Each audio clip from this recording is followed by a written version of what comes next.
ఈ డిబేట్ కార్యక్రమానికి స్వాగతం. ఒక పురాతనమైన శత్రుదుర్భేద్యమైన ఎత్తైన కోటను ఊహించుకోండి. ఓ, ఒక పెద్ద కోట. సరే. అవును. ఆహా, దాని చుట్టూ భారీ గోడలు, బలమైన తలుపులు ఉన్నాయి. దాన్ని చూసిన వారైనా సరే ఆ కోట ఎవ్వరికి తలవంచదు, దానికదే పూర్తిగా స్వతంత్రమైనదే అనుకుంటారు కదా. ఖచ్చితంగా బయటికి అలాగే కనిపిస్తుంది. కాని ఒకవేళ ఆ అద్భుతమైన స్వేచ్ఛ వెనుక ఆ కోట నీటి సరఫరానుగాని లేక ఆ కోట తలుపుల తాళాలనుగాని వేరొకరు నియంత్రిస్తూ ఉంటే అప్పుడు ఆ కోట నిజంగా స్వతంత్రమైనదేనా? అవును, అది చాలా సరైన ప్రశ్న. అంటే సరిగ్గా ఈ ప్రశ్నే మన భారత న్యాయ వ్యవస్థకు, ముఖ్యంగా మన హైకోర్టులకు ఎదురవుతోంది. కరెక్ట్. ప్రభుత్వాలను, అధికారులను సైతం నిలదీసే శక్తి ఉన్న ఈ కోర్టులు నిజంగా స్వతంత్రమైనవా, లేక తెరవెనుక రాజకీయ, శాసన వ్యవస్థల పరోక్ష నియంత్రణలో ఉన్నాయా? ఈరోజు మనం విశ్లేషించబోయే అంశమిదే. అవును. భారతదేశ న్యాయ వ్యవస్థలో హైకోర్టుల వాస్తవ స్వయంప్రతిపత్తి ఎంత, వాటి అధికారాల పరిధికి ఉన్న అదృశ్య పరిమితులేమిటి అనేది మన చర్చ. మన మూల గ్రంథంలోని రాజ్యాంగ నిబంధనలు, చారిత్రక తీర్పుల ఆధారంగా మనం ఈ ప్రధానమైన ప్రశ్నను పరిశీలిద్దాం. ఖచ్చితంగా. రాజ్యాంగం ప్రకారం హైకోర్టు నిజంగా కార్యనిర్వాహక మరియు శాసన వ్యవస్థల ప్రభావం ఏమాత్రం లేని సంపూర్ణ స్వతంత్ర సంస్థనా, లేక దాని నిర్మాణం మరియు ప్రాథమిక అవసరాల విషయంలో పరోక్షంగా నియంత్రణకు లోబడి ఉందా? ఈ చర్చలో నా వాదన చాలా స్పష్టమైనది. రాజ్యాంగం హైకోర్టుకు కల్పించిన విశేషమైన రిట్ అధికారాలు, నియామకాల్లో వారు సాధించుకున్న కొలీజియం వ్యవస్థ, అలాగే వారికున్న ఆర్థిక స్వాతంత్ర్యం. అంటే ఆర్థిక స్వేచ్ఛ కూడా? అవును. ఇవన్నీ కలిసి హైకోర్టును ఒక తిరుగులేని సంపూర్ణ స్వతంత్ర శక్తిగా నిలబెట్టాయని నేను బలంగా నమ్ముతున్నాను. మీ వాదనలోని లాజిక్ నాకర్థమవుతోంది. వారు తమను తాము రక్షించుకోవడానికి చాలా బలమైన వ్యవస్థలను ఏర్పాటు చేసుకున్నారన్నది వాస్తవమే. కానీ దీన్ని నేను మరో కోణం నుంచి విశ్లేషిస్తాను. సరే, చెప్పండి. హైకోర్టు ఎంత స్వేచ్ఛగా పనిచేసినప్పటికీ ఒక కోర్టులో ఎంతమంది న్యాయమూర్తులు ఉండాలి, వారి ప్రాదేశిక అధికార పరిధి ఏంటి, మరియు ఒక న్యాయమూర్తి ఎక్కడ పనిచేయాలి అనే బదిలీల విషయంలో అది నేరుగా కేంద్ర ప్రభుత్వ నిర్ణయాలపై ఆధారపడి ఉంటుంది. మీరు స్ట్రక్చరల్ పాయింట్ రేస్ చేస్తున్నారు. అవును.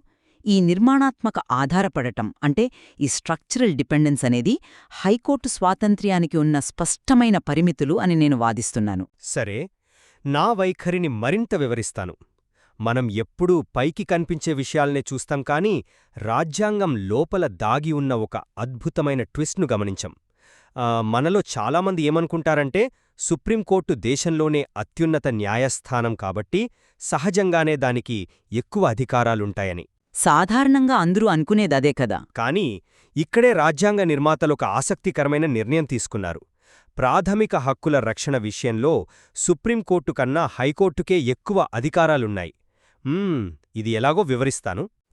సుప్రీంకోర్టు కేవలం మన ప్రాథమిక హక్కుల ఉల్లంఘన జరిగితేనే తన రిట్ అధికారాలను ఉపయోగిస్తుంది. కాని హైకోర్టు అలా కాదు. ప్రాథమిక హక్కులతో పాటు ఇతర ఏ ప్రయోజనం కోసమైనా, అంటే ఒక సామాన్యుడికి ప్రభుత్వ అధికారుల వల్ల ఏదైనా సాధారణ చట్టపరమైన నష్టం జరిగినా సరే హైకోర్టు జోక్యం చేసుకోగలదు. అవును, ఆర్టికల్ 226 ప్రకారం. ఖచ్చితంగా. ఈ విశేషమైన రిట్ పరిధి సుప్రీంకోర్టు కంటే కూడా విస్తృతమైనది. ఇంతటి విస్తృతమైన అధికారమున్న సంస్థను మనం వేరొకరి నియంత్రణలో ఉందని ఎలా అనగలం? రిట్ పరిధి అసాధారణమైనదే. దాన్నేను ఏమాత్రం తక్కువ చెయ్యను. ఒక సామాన్యుడికి నేరుగా న్యాయం చేయడానికి ఈ విస్తృతమైన అధికారాలు చాలా అవసరం. అయితే ఇక్కడ నేనెత్తి చూపుతున్నది న్యాయపరమైన తీర్పుల స్వేచ్ఛ గురించి కాదు, ఆ తీర్పులిచ్చే వ్యవస్థ యొక్క నిర్మాణం గురించి. అంటే మళ్ళీ ఆ కోట ఉదాహరణలాగానా? అవును, మీరు కోట ఉదాహరణ చెప్పారు కదా. నేనొక రాజ్యపు ఉదాహరణ చెబుతాను. ఒక రాజ్యానికి రాజు ఎంత శక్తివంతుడైనా సరే, ఆ రాజ్యం సరిహద్దులు ఎక్కడి వరకుండాలి, ఆ రాజు ఎంతమంది సైనికులను పెట్టుకోవాలి అనేది మరొక చక్రవర్తి నిర్ణయిస్తే ఆ రాజును మనం సంపూర్ణ స్వతంత్రుడు అనగలమా? ఆసక్తికరమైన పోలిక. మన రాజ్యాంగం ప్రతి రాష్ట్రానికి ఒక హైకోర్టుండాలని చెబుతోంది. కాని ఆ కోర్టులో ఎంతమంది న్యాయమూర్తులుండాలి అన్న సంఖ్యను రాజ్యాంగం ఎక్కడా నిర్దేశించలేదు కదా. ఆ అధికారాన్ని ప్రభుత్వానికి అంటే రాష్ట్రపతికిచ్చింది. అవును. అంటే రాష్ట్రంలో కోట్ల సంఖ్యలో కేసులు పెరిగిపోయి పనిభారం ఎక్కువైనా సరే న్యాయమూర్తుల సంఖ్యను పెంచాలన్నా తగ్గించాలన్నా అది కార్యనిర్వాహక వర్గం దయాదాక్షిణ్యాలపై ఆధారపడి ఉంటుంది. కానీ న్యాయమూర్తుల సంఖ్యను నిర్ణయించడం కేవలం ఒక పరిపాలనాపరమైన రోజువారీ ప్రక్రియ మాత్రమే కదా. అది నేరుగా వారి స్వాతంత్ర్యాన్ని ఎలా దెబ్బతీస్తుంది? అది కేవలం కాగితాలపై ఉండే పరిపాలనాపరమైన అంశం కాదు కదా. ఒక కోర్టుకు తగినంతమంది న్యాయమూర్తులు లేకపోతే సకాలంలో తీర్పులు రాలేవు. న్యాయవ్యవస్థ సామర్థ్యాన్ని కట్టడి చేయడానికి ఇది పరోక్షంగా ఒక ఆయుధంగా మారుతుంది కదా. ఆ పాయింట్ ఆలోచించదగినదే. అంతేకాదు, కోర్టు భౌగోళిక సరిహద్దులను కూడా శాసన వ్యవస్థే నిర్దేశిస్తుంది. పార్లమెంటుకు ఒక రాష్ట్ర హైకోర్టు పరిధిని మరో 2-3 రాష్ట్రాలకు లేదా కేంద్రపాలిత ప్రాంతాలకు పొడిగించే లేదా కుదించే అధికారం ఉంది. ఉదాహరణకు ఢిల్లీకి మాత్రమే సొంత హైకోర్టుంది, మిగతా కేంద్రపాలిత ప్రాంతాలకు లేదు. అవును, పార్లమెంటు చట్టం ద్వారా దాన్ని నిర్ణయిస్తుంది. సరిగా ఇలా ఒక కోర్టు భౌగోళిక సరిహద్దులను, దాని సైజును బయటివారే నిర్దేశిస్తున్నప్పుడు ఆ నిర్మాణాత్మక ఆధారపడటం స్వాతంత్ర్యాన్ని ప్రశ్నించినట్లే కదా. అంటే మీ ఉద్దేశంలో హైకోర్టు భౌగోళిక పరిమితులను, న్యాయమూర్తుల సంఖ్యను నిర్ణయించే అధికారం ప్రభుత్వాల చేతిలో ఉండటమే అసలైన నియంత్రణ అంటారా? ఇది నిజంగా ఆలోచించాల్సిన విషయమే. ఖచ్చితంగా. నిర్మాణాత్మకంగా రాజ్యాంగం కొన్ని అధికారాలను పార్లమెంటుకు ఇచ్చిందని నేను అంగీకరిస్తాను. కాని న్యాయమూర్తుల స్వాతంత్ర్యం అనేది భవనాల సరిహద్దుల్లో లేదు. వారి వ్యక్తిగత ఉద్యోగ భద్రత మరియు ఆర్థిక స్వేచ్ఛలో ఉంది. అంటే వాళ్ల శాలరీస్ గురించి చెప్తున్నారా? అవును. ఒక్కసారి ఒక వ్యక్తి హైకోర్టు న్యాయమూర్తిగా నియమితులైతే ఇక ఆయన ప్రభుత్వాలకు భయపడాల్సిన పనే లేదు. ఉదాహరణకు వాళ్ల జీతభత్యాల విషయమే తీసుకుందాం. రాజ్యాంగంలో రాష్ట్ర సంఘటిత నిధి అనే ఒక అద్భుతమైన రక్షణ ఉంది. అవును, consolidated fund of state. Correct. దీని అర్థమేమిటంటే ప్రతి సంవత్సరం బడ్జెట్ సమయంలో ఈ నిధులపై రాజకీయ నాయకులు ఓట్లు వేసి ఆమోదించాల్సిన అవసరం లేదు. దీనివల్ల రేపు పొద్దున్న ఏ ప్రభుత్వమైనా ఈ జడ్జిగారు మాకు వ్యతిరేకంగా తీర్పులిస్తున్నారు, ఈయన జీతం ఆపేద్దాం అని చూస్తే అది అస్సలు సాధ్యం కాదు. అది చాలా బలమైన రక్షణే. ఒకసారి కుర్చీలో కూర్చున్న తర్వాత వారిని ఎవరూ బెదిరించలేరు అనడం వాస్తవమే. అవును. అంతేకాకుండా వారిని తొలగించడం అనేది దాదాపు అసాధ్యమైన ప్రక్రియ. ఒక హైకోర్టు న్యాయమూర్తిని తీసివేయాలంటే దేశంలో అత్యున్నతమైన సుప్రీంకోర్టు న్యాయమూర్తిని తీసివేసినంత కఠినమైన మహాభియోగ ప్రక్రియను పాటించాలి. Impeachment process. అవును, చాలా కష్టమది. పార్లమెంటు ఉభయ సభల్లో అత్యధిక మెజారిటీ కావాలి. దర్యాప్తు కమిటీ ఆరోపణలను నిర్ధారించాలి. ఇదంతా ఎంత కష్టమో తెలుసు కాబట్టే భారత చరిత్రలో ఇప్పటివరకు ఏ ఒక్క హైకోర్టు న్యాయమూర్తి కూడా ఈ పద్ధతిలో తొలగించబడలేదు. ఇక అత్యంత ముఖ్యమైన విషయం, అసలు ఈ న్యాయమూర్తులను ఎవరు నియమిస్తారు? ఒకప్పుడు ప్రభుత్వం నియమించేది, కాని ఇప్పుడు కొలీజియం కదా. సరిగ్గా చెప్పారు. ఇక్కడే న్యాయ వ్యవస్థ తన స్వాతంత్ర్యాన్ని తానే లాక్కుంది. 1993, 1998లో వచ్చిన చారిత్రక తీర్పుల ద్వారా కొలీజియం వ్యవస్థ పుట్టుకొచ్చింది. అంటే సీనియర్ న్యాయమూర్తుల బృందం కలిసి ఎవరిని జడ్జిగా చేయాలో నిర్ణయించి ఆ పేర్లను ప్రభుత్వానికి పంపుతుంది. ప్రభుత్వం వాటిని ఆమోదించాల్సిందే.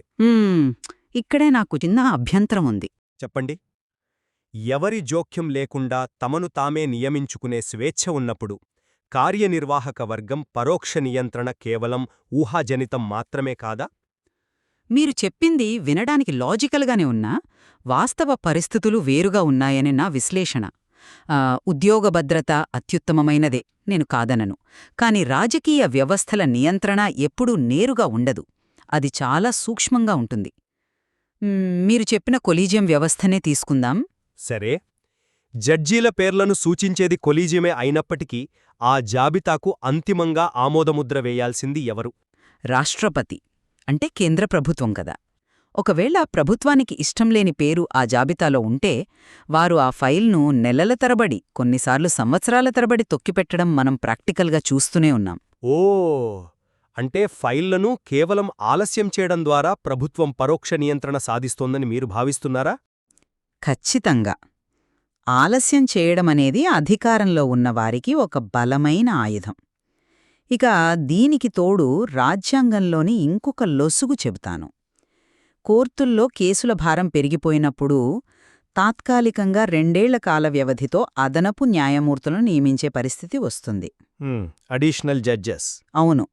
విచిత్రమేమిటంటే ఈ అదనపు న్యాయమూర్తులను నియమించే అధికారం రాజ్యాంగం కోర్టులకివ్వలేదు, నేరుగా ప్రభుత్వానికే ఇచ్చింది. అలాగే ఒక న్యాయమూర్తి వయస్సు విషయంలో ఏదైనా వివాదం వస్తే దానిపై అంతిమ నిర్ణయం తీసుకునేది కూడా రాష్ట్రపతి. ఇవన్నీ కార్యనిర్వాహక వర్గం చేతిలో ఉన్న అదృశ్య కళ్ళెం లాంటివి కాదా? పాయింట్ ఉంది. ఇక వీటన్నిటికంటే అత్యంత శక్తివంతమైన అస్త్రం ఒకటుంది.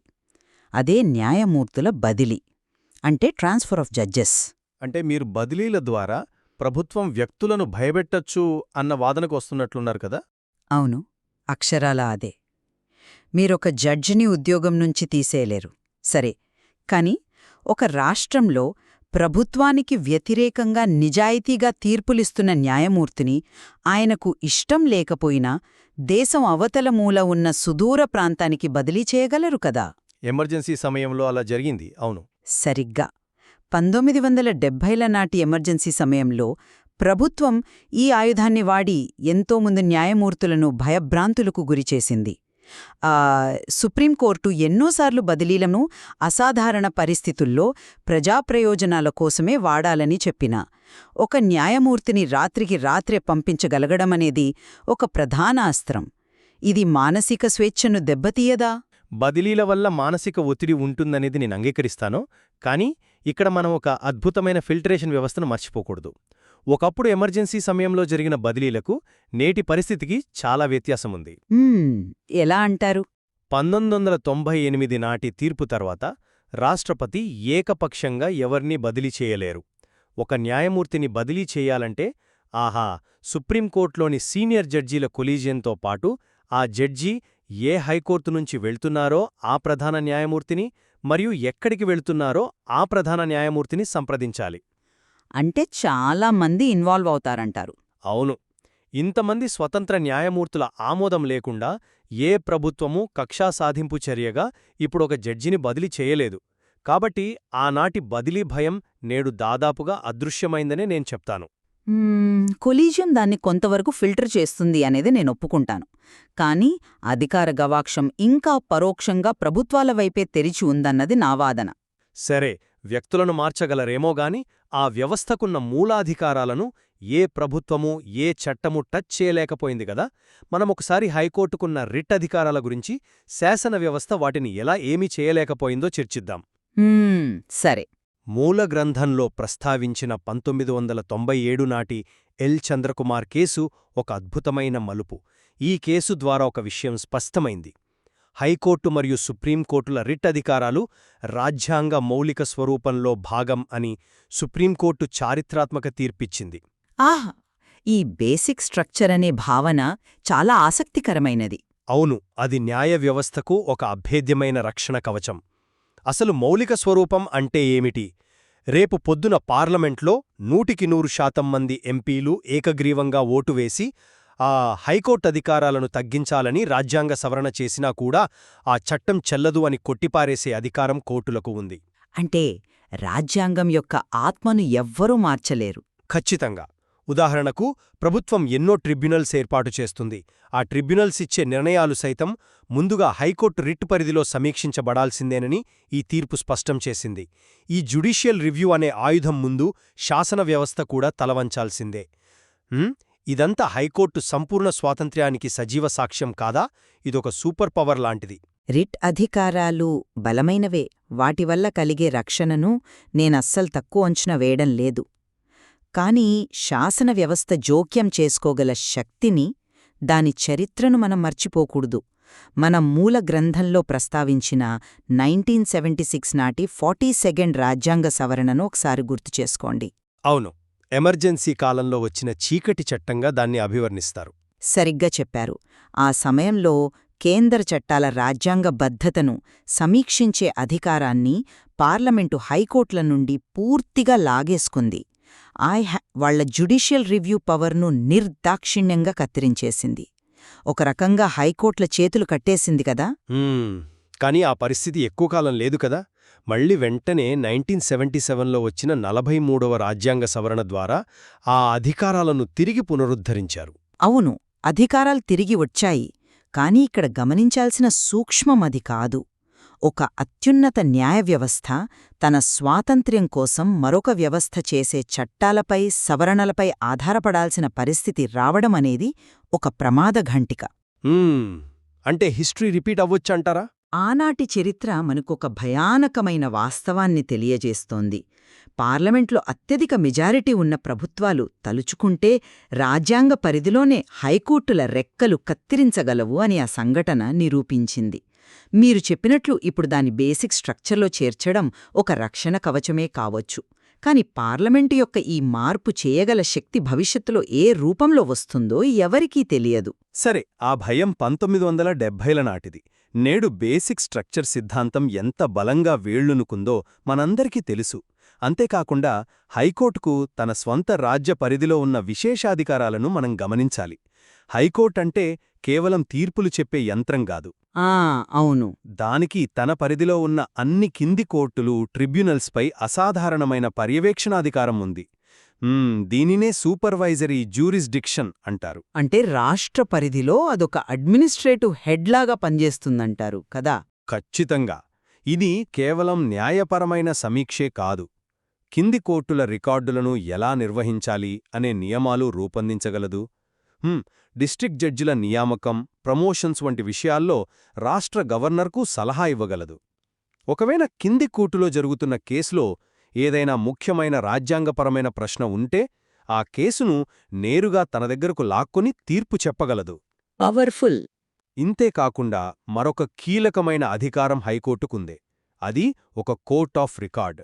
అంటే హైకోర్టిచ్చే తీర్పులు భవిష్యత్తులో దేశవ్యాప్తంగా సాక్ష్యాలుగా, రిఫరెన్స్గా మిగిలిపోతాయి. అన్నింటికంటే ముఖ్యంగా తనకు తానుగా గాని, తన కింది కోర్టులకు గాని ఎవరైనా అవమానం చేస్తే ఆ కంటెంప్ట్ ఆఫ్ కోర్ట్ కింద ఆ వ్యక్తులకు నేరుగా శిక్ష వేసుకునే అధికారం దానికుంది. అవును, కోర్టు ధిక్కరణ అధికారం నిజంగా వారికి ఒక పెద్ద రక్షణ. అవును, తన గౌరవాన్ని కాపాడుకోవడానికి, తన ఆదేశాలను అమలు చేయడానికి అది పోలీసుల మీదో ప్రభుత్వాల మీదో ఆధారపడాల్సిన పనిలేదు. ఒక అధికారి కోర్టు మాట వినకపోతే స్వయంగా జైలుకు పంపగలదు. పదవీ విరమణ తర్వాత హైకోర్టు జడ్జీలు తిరిగి కింద కోర్టుల్లో ప్రాక్టీస్ చేయకుండా రాజ్యాంగం నిషేధం విధించింది. ఇదంతా ఎందుకు? వారు ఎవరికీ భయపడకుండా స్వతంత్రంగా ఉండటానికే కదా. ఈ కంటెంప్ట్ పవర్స్, కింది కోర్టులపై పర్యవేక్షణ నిజంగానే చాలా గొప్ప శక్తులు. నేను వాటిని ఏమాత్రం కాదనను.